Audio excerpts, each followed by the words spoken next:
我们在美国的时候，那时候有牧养一个老先生，这个老先生呢有一次就是非常伤心气急败坏的跑来找我，他说我养了一个儿子，我为他受了文革的这个痛苦那时候在中国大陆，他们文革是真的是很可怕的那种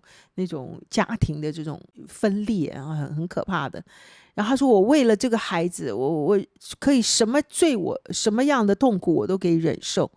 那我好不容易养大这个孩子，这个孩子居然都已经到了美国，然后居然他可以用一个这么恶劣的态度对待为他千辛万苦养育他的妈妈，跟他说一些污蔑的话、不尊重的话。他说我不可以忍受我不可以忍受我的孩子怎么可以这样子去对待他的妈妈这样。然后后来他就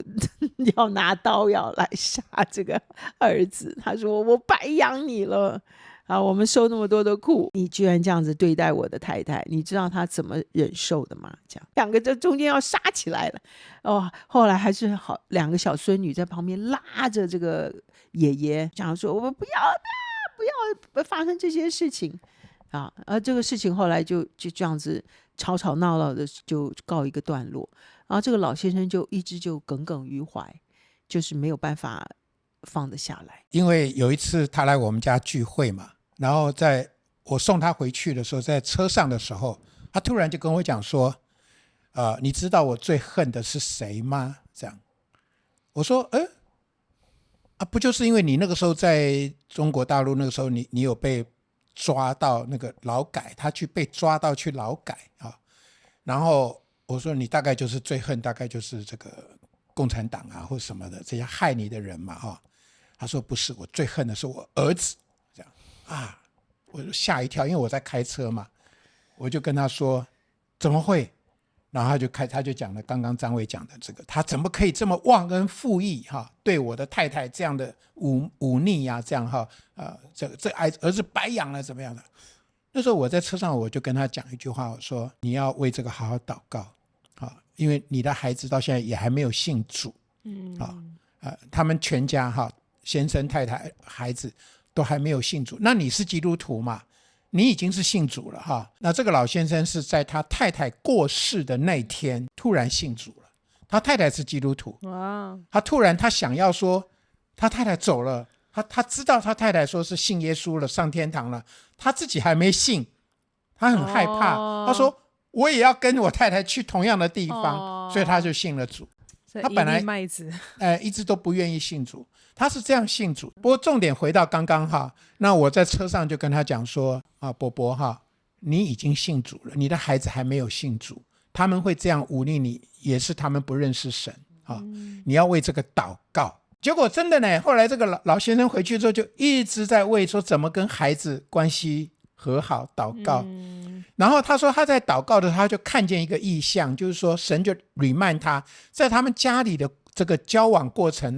常常有时候是他从前门进来，儿子就从后门就出去，就是儿子永远都不愿意跟这个爸爸面对面，不愿意，关系一直都不好。对，关系一直不好。然后就是这个老先生也觉得家里面就是君君臣臣父父子子，就是我是爸爸，我永远就是爸爸，你听话当然是应该的，这个是老祖先就是这样的你要敬重我，但是这个敬重已经变成一种害怕了，没有办法面对面了。然后当我觉得是圣灵就光照他说，你有没有注意到你跟你的孩子关系永远都是这样的一种无法面对的关系。他就真的为这个祷告了1-2个月。后来有一天他去看他的孩子，因为他自己住在老人公寓，那他可以常常回家。他有一次他就回去看他的那个儿子跟这个孙女儿，然后那天那个下雨那儿子就陪他出来去坐公车，他终于鼓起勇气，好不容易鼓起勇气，当公车要来的时候呢，他突然对他儿子说孩子，爸爸对不起你，这样。然后儿子吓一跳，因为他爸爸从来一辈子没有对他讲过这样的对不起的话，从来没有。突然爸爸对儿子说爸爸对不起你，这样。然后儿子就然后因为下雨，然后车子又来了，儿子就没有这样，然后就送爸爸上车。然后后来几天之后就是过新年，然后这个儿子就带着孙女儿，然后就是说，然后爸爸跟孙女儿说，给爷爷叩头，给爷爷祝寿过年啊。那孙女儿就跪下来，就给爷爷就说过年嘛哈，爷爷新年快乐啊，怎么样？就在那个同时，突然儿子就跪下来，就对爷爷说：“爸爸，我也对不起你。”然后这个爸爸就也吓一跳，因为这个儿子从来也没有对爸爸有这样子的态度，然后他们就抱在一起就哭，然后就彼此完全的饶恕然后后来这个儿子也信主他们全家都信了主，然后神的祝福在他们家不得了，不得了